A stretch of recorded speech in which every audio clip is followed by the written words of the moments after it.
A lot of people don't realize that your brain quite literally processes information differently when you engage in empathy, when you empathize with other humans. So not only are you actually like doing a good thing by centering a human voice, but you're also actually, if I'm honest, like helping and supercharging your team's ability to innovate. Welcome to Insights Unlocked, an original podcast from UserTesting, where we bring you candid conversations and stories with the thinkers, doers, and builders behind some of the most successful digital products and experiences in the world, from concept to execution. Welcome to the Insights Unlocked podcast. I'm Nathan Isaacs, Senior Manager for Content Production at UserTesting. Joining us today as host is Jason Giles, UserTesting's Vice President of Design. Welcome, Jason. Hello, everyone. Today, we're joined by Rich Braden and Dr. Tessa Forshaw, co-authors of the new book, Innovation-ish, How Anyone Can Create Breakthrough Solutions to Real Problems in the Real World. Rich is a design strategist with a background in software, marketing, and improv. Tessa is a cognitive scientist and co-founder of Harvard's Next Level Lab. Together, they've taught innovation and creative problem solving at places like Stanford and Harvard. And they're on a mission to make innovation feel less intimidating and a lot more human. Welcome to the show, Tessa and Rich. Glad to be here. Yeah, thank you for having us.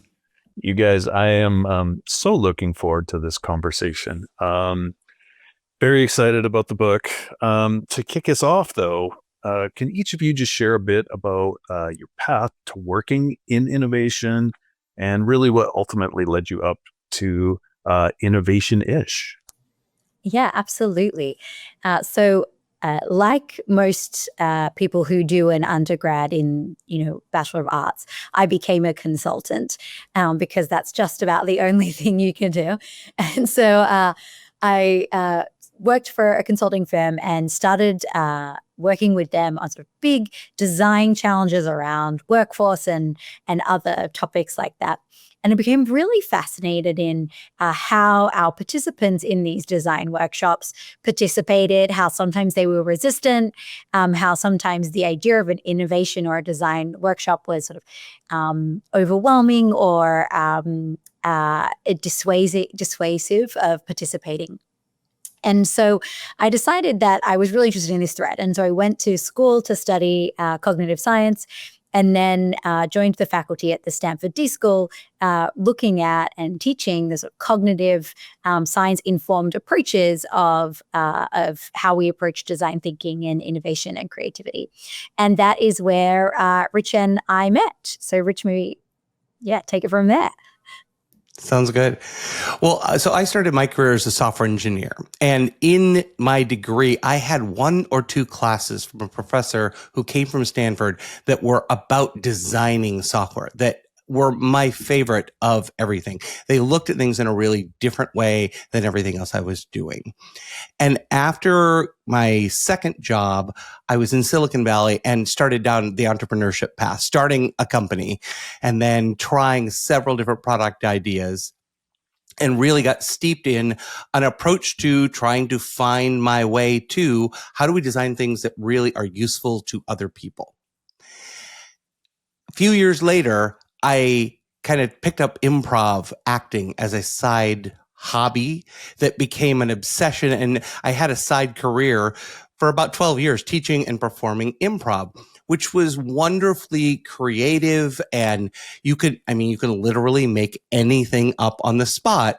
But to do that, you've got to seriously hone your collaboration, your listening skills, your lose judgment of everything that's in your head that you don't let out normally, which sometimes gets you in trouble. But all of those mixed together in a really lovely way. And so that's how I came to this set of principles. And then I was teaching a improv for educators class and met a couple folks from Stanford's D School, and they invited me in and taught me what design thinking and this whole movement was about, and started teaching there, where I ran into Tessa. And at that point, we met and we started talking a little about how we saw design thinking and how we saw it a little differently than how we'd been introduced to it.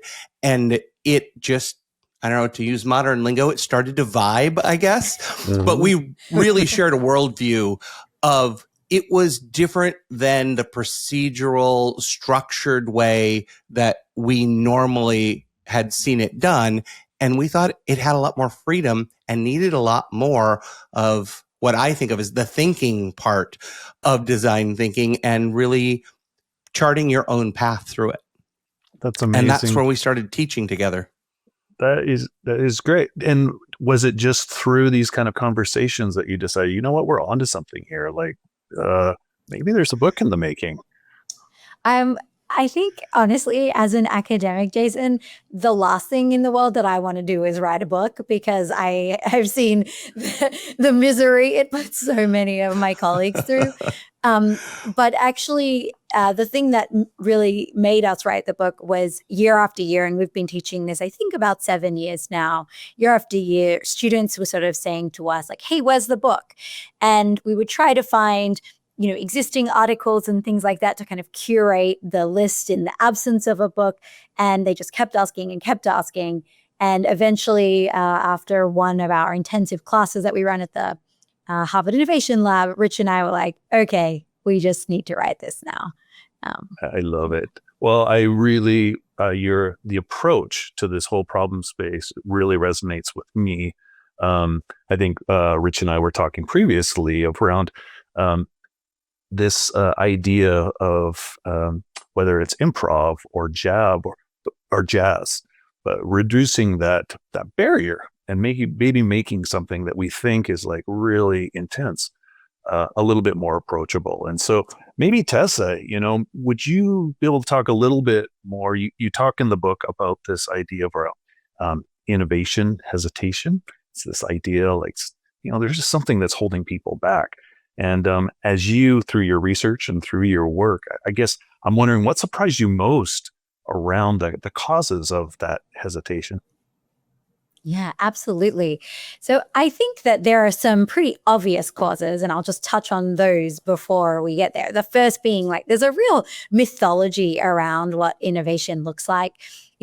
Rich and I ran a survey that was several hundred people, Gen Pop representative sample of US adults.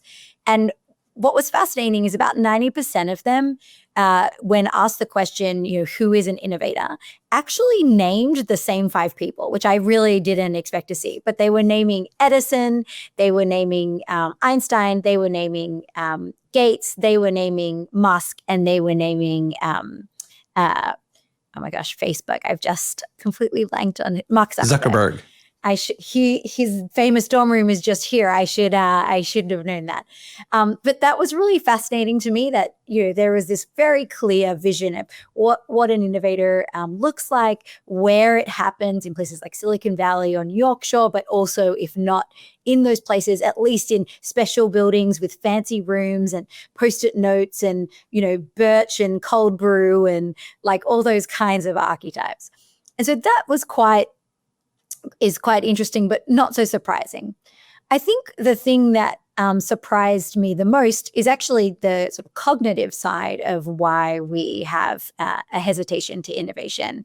So if you think about it, in evolution in history, there are really good reasons why you or Rich or I or anyone else might want to make sure that we stay as part of a group and don't embarrass ourselves and get isolated from it. A great example of that reason is, like, I have a 2.5-year-old. She doesn't want to be isolated from the group because that's a survival limitation, right? But that also historically has been true for adults, right? If you went off on your own, you became much less likely to survive. Similarly, in our ancestral times, if you think about ambiguity could be really bad, because if there might be a bear in the woods where you're camping in Yosemite, like, that's not good. Like, that could again impact your survival. And so as humans, we always had a focus on clarifying risks and mitigating them. Again, very helpful. Let's keep us all alive and not get eaten by a bear. And B, through that, making the ambiguity concrete. It is or it isn't. I either am moving or I'm going somewhere where the plane has open sight. There's no ambiguity about what's around me, and I've got this. So these are really natural, innate human processes, and they're not bad. We don't want to get rid of them. They help us survive, but we actually often misapply them to innovation. And we think, because of this like beautiful almond-shaped part of our brain that's called the amygdala, we often get into an innovative situation, or a situation that requires innovation. And we either hear innovation and then we assume that means like risk and ambiguity and putting ourselves out there. And the amygdala starts ramping up its role and engaging a lot of these cognitive processes that evolutionarily have been really helpful. But the truth is, I'm going to go with 99.9% of the time, innovation won't result in a bear eating you in Yosemite National Park. And the reason I'm not going with 100 is because, I know a lot of innovators go to Burning Man and there's a definite possibility there. So 99.9% of the time. But, and also, overwhelmingly, when we're talking about the types of risks in innovation, which is small failures, small risk-taking, testing, iteration, those things are actually not going to result in exclusion from a social group. In fact, doing the really big thing without testing it and then it being an absolute disaster is much more likely to result in the exclusion from a social group. So all of that is to say, I think we have these evolutionary cognitive processes that are just misplaced when it comes to innovation. And they seem to be holding us back from stepping in and starting to engage.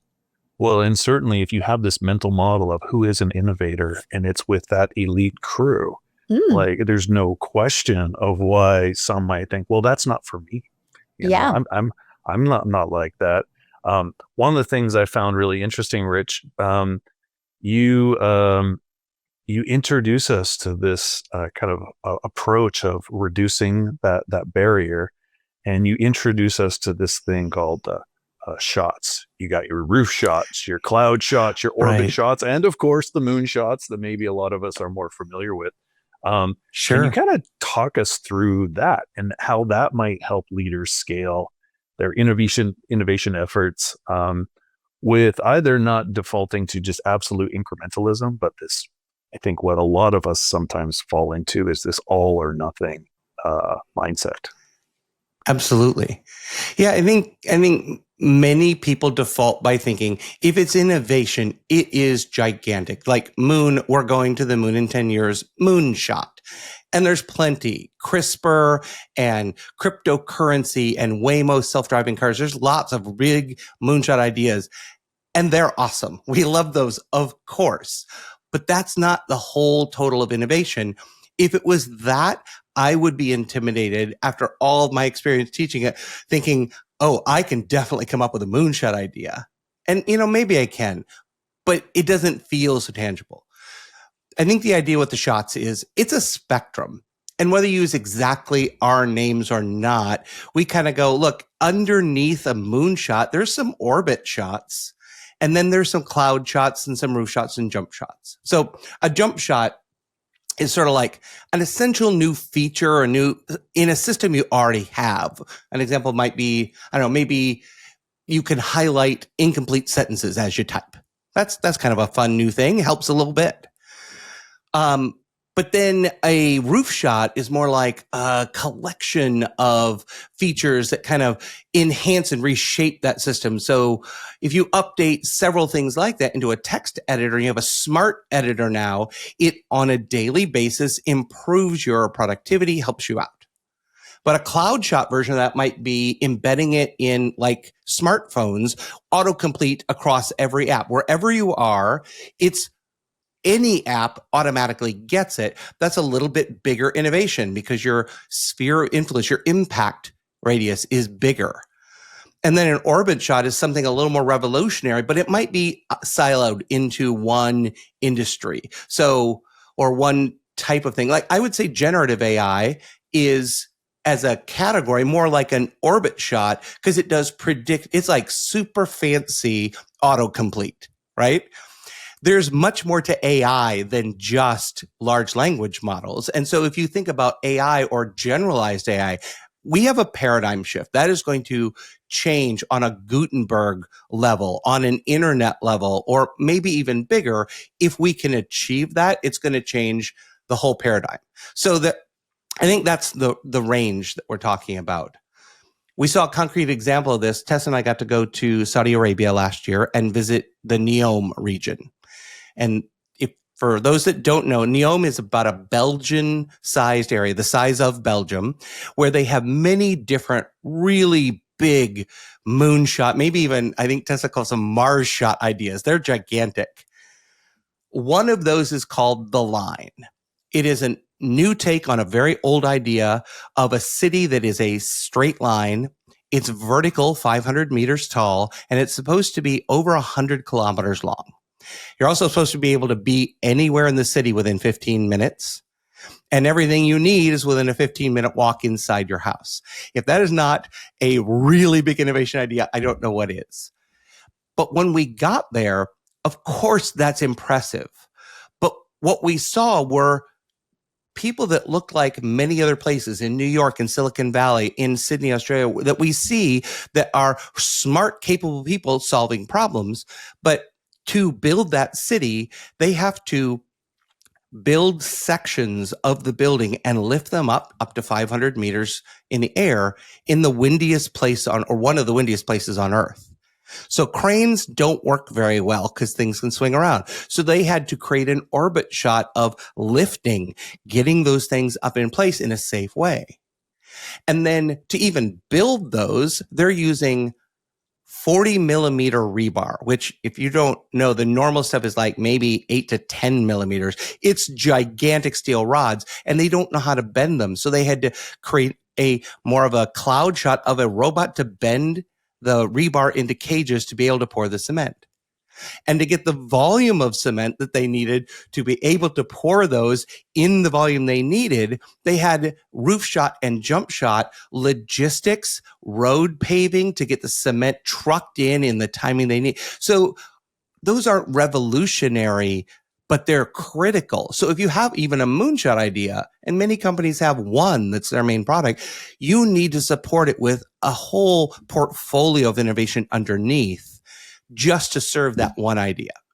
Well, what I love about just the kind of framework is it as a design leader, I think about it gives me taxonomy or language to use as we talk about those different levels, right? And to achieve something amazing, we sometimes don't take into account that this innovative mindset, even on the small things, are part of what gets us there. So I think I love the metaphor. And again, it's just one of those other tools that other design leaders can kind of start throwing into the mix, because I think it's around everybody having that innovation mindset. And the more that can participate in that, really, that's where you're starting to make the big impact.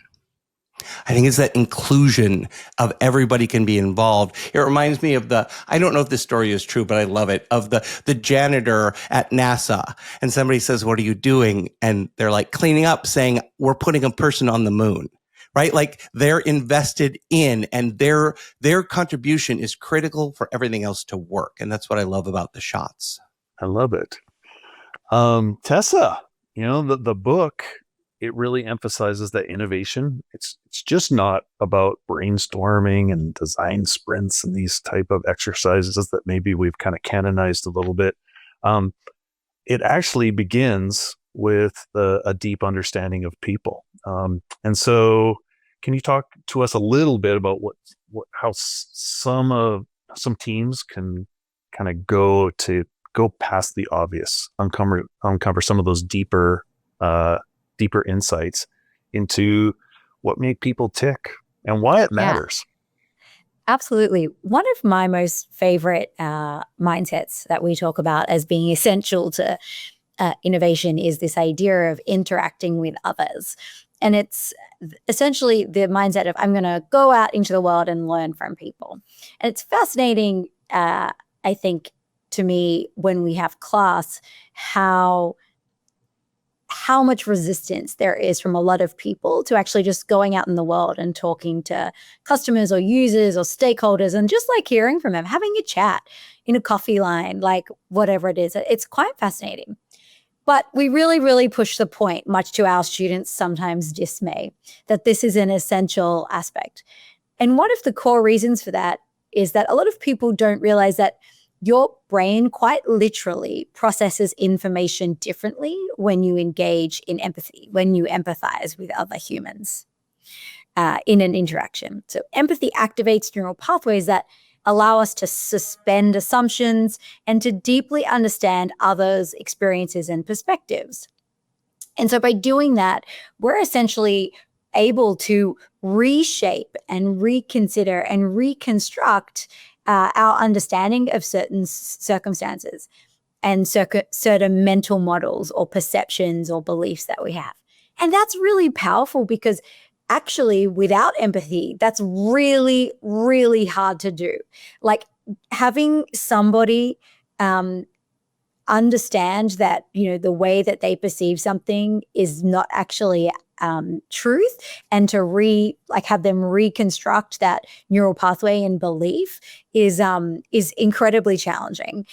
But with empathy, we seem to be able to do that much more quickly and much more efficiently. So not only are you actually like doing a good thing by centering a human voice, but you're also actually, if I'm honest, like helping and supercharging your team's ability to innovate, because you're using your empathy and your interactions with other people to start seeing things differently and in unexpected ways, and to make connections and to illuminate surprises that you would not have otherwise seen had you not had that interaction, not only because of what they said, but also because of the malleability that you're introducing into your mental model. So it's actually really important.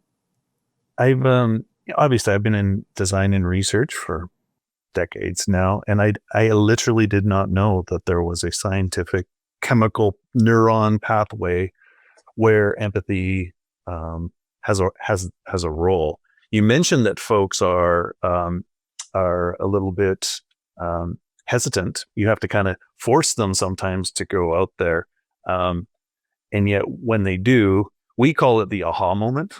Like when you all of a sudden see something through somebody else's eyes, and it really motivates. I'm curious, do you think, going back to kind of earlier discussion around evolutionary, like why do you think that is, that people hesitate to just put themselves out and engage with the world in that space?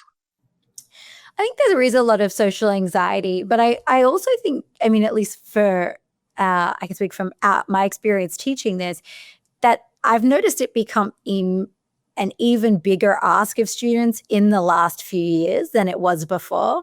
And so I do think there's something to, like, if you went to COVID school online and you're a young person, we know, from a lot of the work about devices, the biggest issue with, or one of the biggest issues with young people and devices, is not so much the device itself, but actually the behavior that's replacing. And often the behavior that's replacing is a social interaction. So I think people are a little bit scared. I also think empathy takes effort. And a lot of, we tend to make very fast value judgments and decisions unconsciously using our value system to minimize human effort versus gain. And so often what will happen is, if you don't have a learner who has, or a tester or a designer who has experienced that aha moment again and again and knows that empathy reliably helps them do that, when they're making a decision about, well, I could go out into the world and speak to people and that's foreign to me, I don't know how to do that, versus I could send a survey out from my computer, the value reward system, that sort of deep neurobiological system that we have, I think is going to make that calculation, and you're going to do the survey, even maybe if you intended at the beginning of the project to go out into the world and engage with others. It's kind of like, when you eat the cookie, even though you told yourself you wouldn't. Like, it's the value system, reward system in that moment is like, actually, I'll eat the cookie. It's yummy, and I'm standing here in front of me. And so, yeah, that would be my kind of reason. I think there's a social play and just our intrinsic values model. I think that resonates really strongly, and kind of similar to innovation in general, and kind of the the discussion you have in the book. It's around reducing those barriers. And I know many times I've got designers who, they've been taught how to go out and, get feedback earlier in their process. And it can be quite intimidating, but reducing that barrier by starting small, just so that they can have even the little tasters. Rich, I'm sure that you've done a lot of this yourself, both in the teaching that you've done and in your practice. As you've gone out and engaged with people, and you're looking for those insights, what's the difference between maybe an insight that would lead to some real breakthrough innovation versus maybe feedback that just has an impact on a surface level? Yeah. I mean, we know that we have a lot of internal biases that work against us here. So like jumping to conclusions and confirmation bias and bandwagon, jumping on to like latching onto a data point that we really like or we hear first that can like send us down the wrong path. So I think it's about making sure you collect enough data, and enough is relative.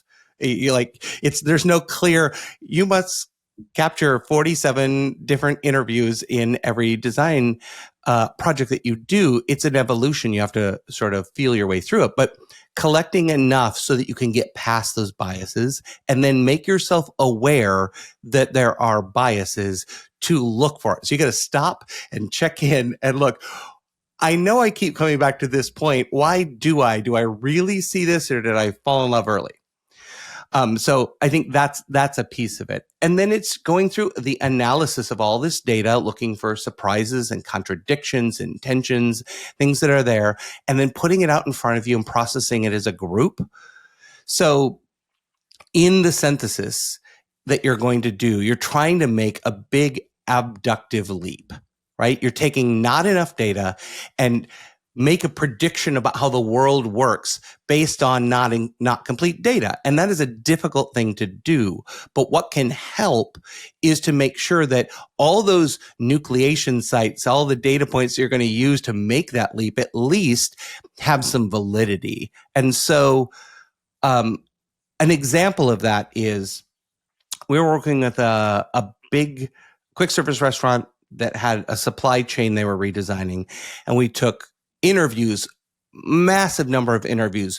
We did some together and trained them, and then we sent them off in the field for 6 weeks to collect and do interviews and come back together. And then we plastered a huge conference room wall full of all these insights, and we distilled them down to some point of view statements. And once we had those, we had everyone go around and share and look and pull and cluster them together. So anything we used moving forward had at least 3 or 4 different sources where we had found the same thing. And it's in those that we start to get this insight might be a little more durable. It might be a little more important. And it's not based on we really, really, really think it. It's based on we have hard evidence that's external to us that we can point to. And that's a much better place to get insights from. And some were very surprising and stood out. Like one in particular that really stood out to me. We went into a place where this is a restaurant. So it was a bakery making buns, and they come through some very expensive machines that they count the seeds that go on top of the bun with vision to make sure there's an appropriate distribution of them, right? So this is highly technical. They come out the other end, and the manager who was there to put them forward counted by hand all the buns and wrote it on the printout of the count. And we asked why, and he said, because I don't trust any of the data. And what we found is that one story, what showed up on many places on that wall, that trust in the data that they had was an overall issue. I don't know if accuracy or precision were actual problems, but how the data was used and interpreted in the system had problems.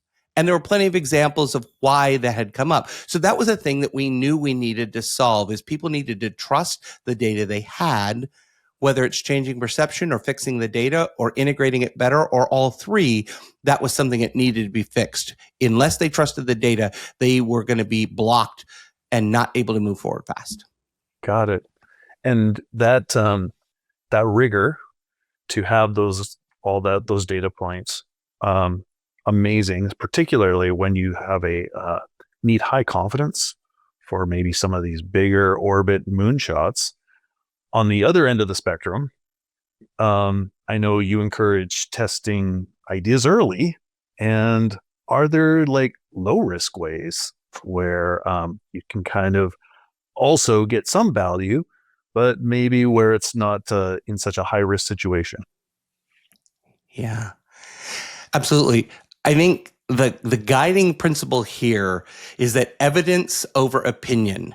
You want data when you are testing, and then you want to make a lot of small prototypes and test lots of different things very quickly and expect that many or most are going to fail. I think that's the recipe we're really engaging with this. So if you wanted to sell a product like, I have an eraser flashlight. It's a special laser light and you can put it over paper. So students, they don't mess up their paper, pen, pencil, it takes everything off. Seems like what a magical idea, right? And we could go and ask parents and teachers, hey, would you like something like that? And many of them would say yes, because erasing is kind of tough. I have a third grader, so this is like day to day for me. It comes up. But instead of going out and asking people, would you like this? We could make a website and have photos and have a buy button. And if somebody clicks on that buy button, they're trying to purchase it. That's much better data than an opinion. Because if we go back to those people who said yes and say, hey, here's this, $20 eraser flashlight. Do you want to give that to your third grader? A lot of people are going to go, oh, batteries, and they're going to lose it. And no, I'm going to pass. But if they click on the buy button, we know they're interested. So that's one level. But then we could collect the shipping information. They're willing to put personal information in. Now that's even better and stronger data. And if we get to credit card information, I think we stop. I think now you've crossed a line. Don't actually take credit card information, but you can put up a message that says, hey, this is on back order. Tell you what, we've got your email, and when we have more, we'll send you a 25% coupon. Sorry, it's on back order. So you can construct that as a very fast prototype. And you can pay off the information that you got, which is a little, but not a lot with that.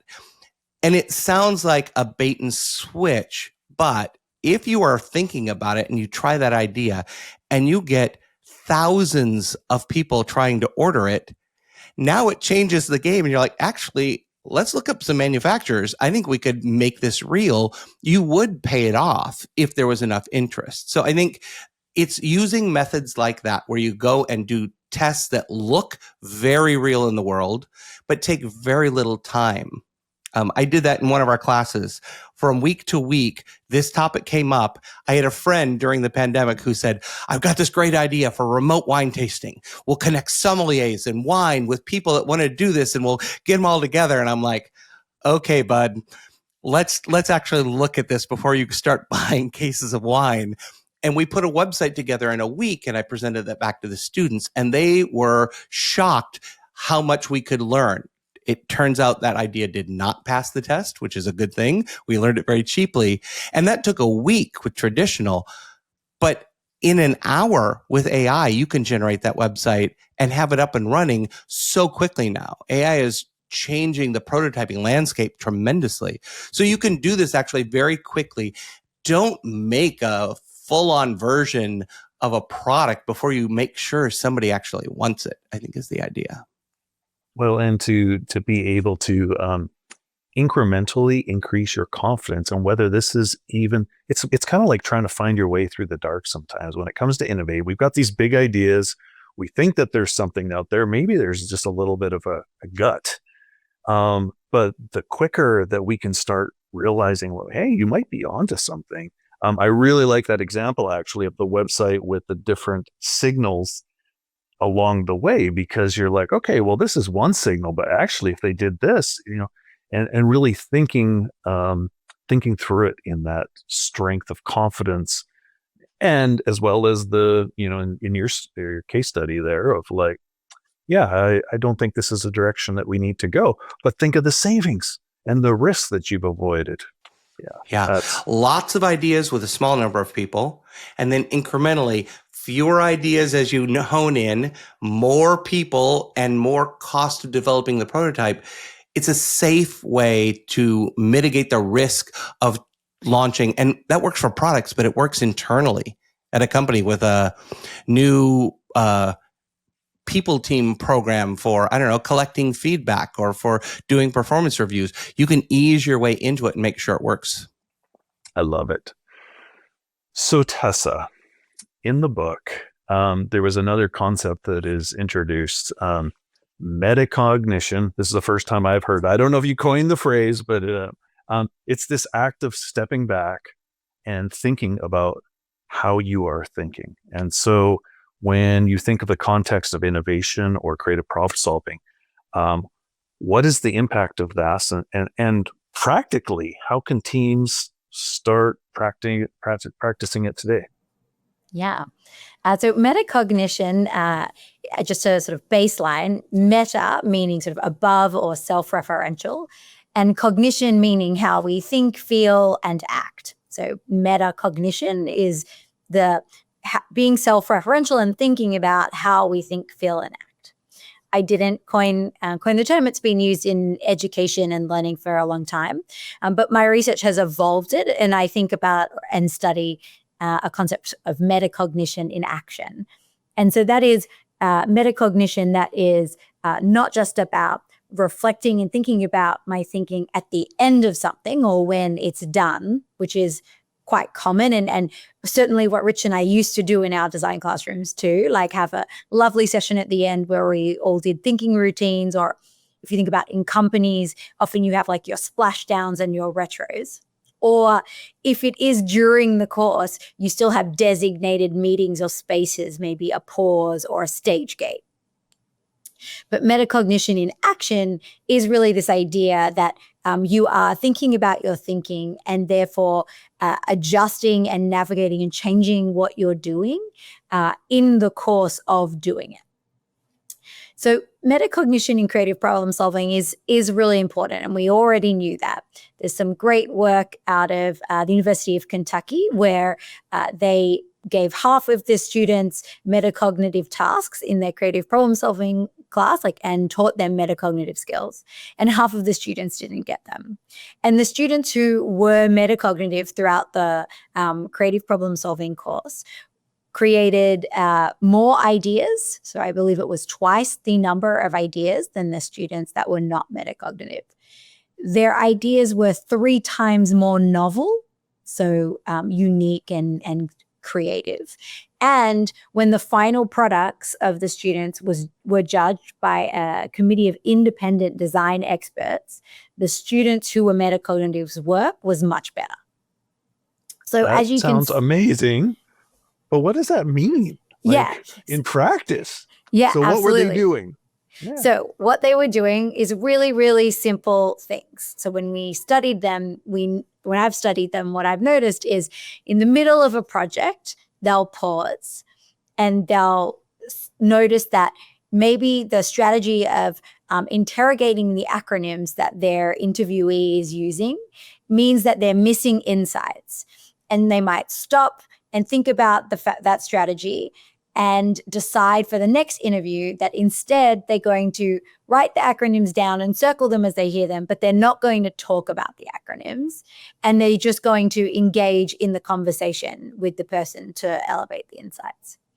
Or it could look like another example is somebody who notices that their tendency is to continuously get a task and then squirrel away and go do it until it's perfect and then show somebody. And they might recognize that hey, I did that the last couple of times and that didn't really work so well for me. Maybe this time I'm going to try a different strategy. So, and instead, in one case of me observing somebody, they then went and continuously showing unfinished work every day for 5 minutes, and they got to a final product much more quickly than they would typically, and it was considered very good and accepted by stakeholders.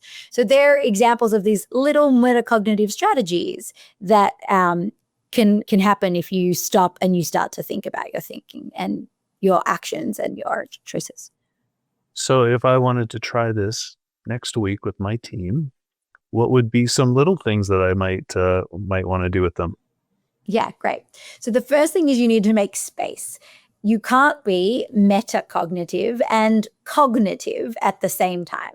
Like if you try to actually think and do the thing you're doing and think about the thinking of doing the thing that you're doing at the same time, like it's not going to go so well. So that's the first thing, is make sure that you have dedicated space to do it. And by space, it can be 3 minutes, but it just can't be considered in the flow. And then some great questions that I think to start with are, last time I faced a problem like this, what did I do? How did that go? Did that work? Did that not work? What advice would I give myself for next time I face that problem? And am I taking that right now? Interesting. It's so simple. Yeah. Another example can be some questionings about the bias, like cognitive biases. So for example, you might ask yourself when you've done a series of interviews, am I weighting one of these voices more strongly than others? And why might I be doing that? Or you might ask, am I, Rich mentioned bandwagon effect. Am I holding on to the idea that I heard first and carrying that forward? So things like that can be really, really helpful self-questioning techniques. What I really like about that, because I find as I participate as a leader in a lot of these activities, that I'm the one that's holding that torch of meta. Like, is the conversation going right? Is this leading to a productive environment and things? But what I like about this is the inclusion of the team, and just like, okay, we're going to take a little 3-minute step back here and ask ourselves some of these key questions. And to your point, the teams, not the individual, but the teams that are doing this are seeing some really remarkable results. So that's really exciting. That might be the power move, but are there other favorite moves that you recommend that teams really consider? Maybe they're things that could be overlooked, but are really powerful in sparking creative problem solving. Yeah, absolutely. So I think 2 of my favorite ones. So one is in brainstorming. I really like to introduce, and Rich actually taught me this, but then I sort of dug into the cognitive science as to why is it that this works, is this idea of brainstorming levers. So throwing in different things into your brainstorm. So it might be like a constraint. So how might we do X if we were to spend $100? Or to throw in a persona, how might we do it if we were Apple? How might we do it if we were Red Cross? How might we do it if we were my school's preschool teacher, right? Like thinking different personas. And the reason that works very well is because what you're doing is in the brainstorm, you've brought forward things that you already know from your archival memory into your working memory. When you throw constraints, you're bringing in new things, and then you're able to find new connections between them. So actually, structurally, that's a really good hack or a really good move.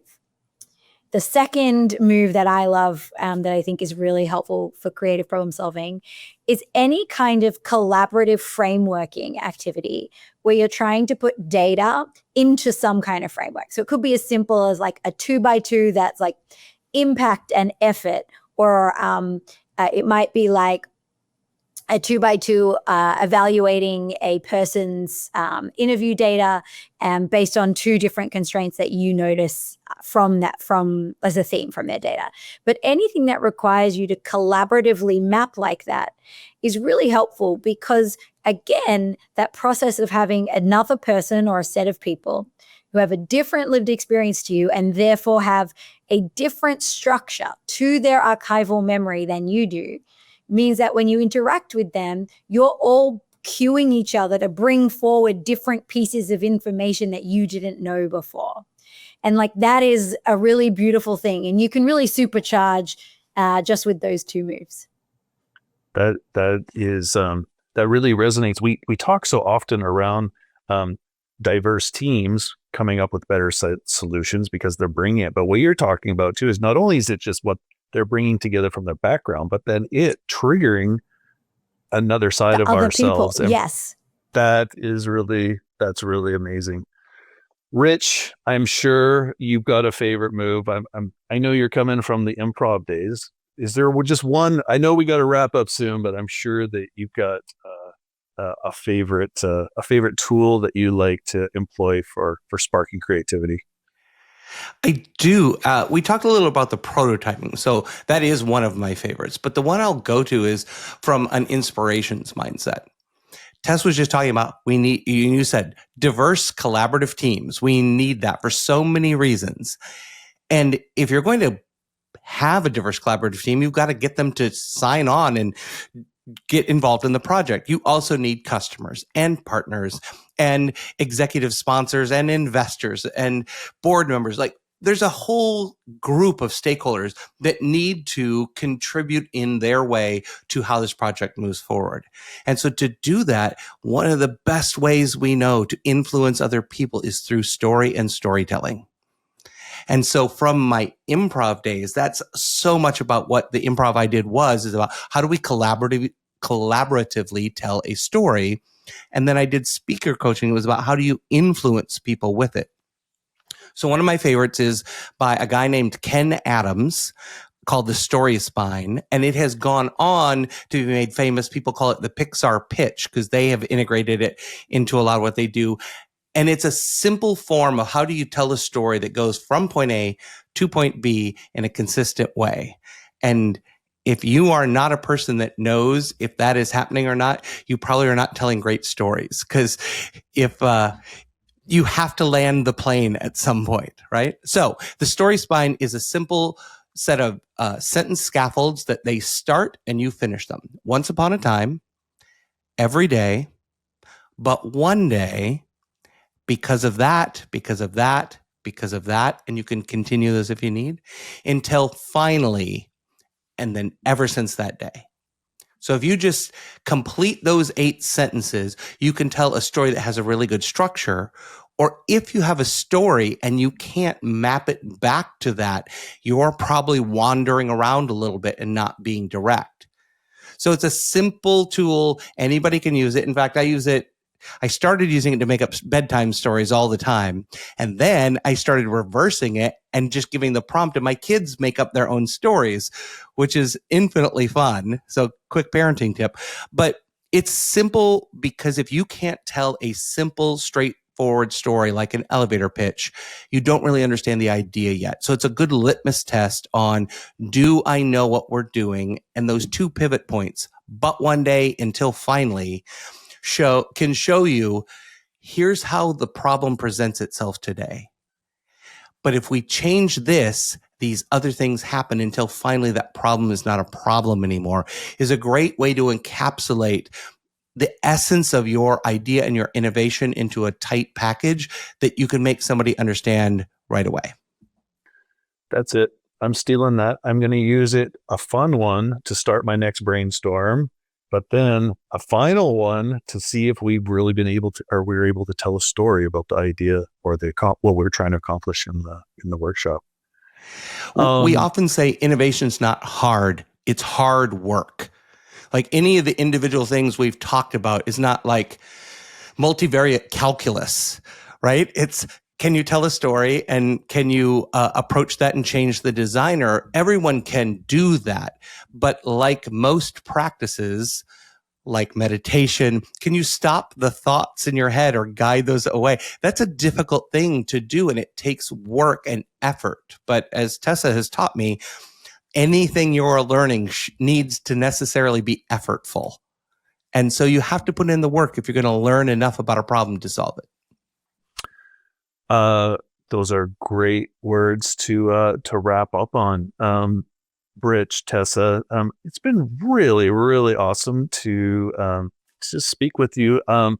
Clearly, I'm sure lots of folks are really interested about the book. Where might somebody get their hands on it? Yeah, absolutely. It's available anywhere books are sold. So be that, Amazon, Barnes and Nobles, Target, local bookstores, things like that.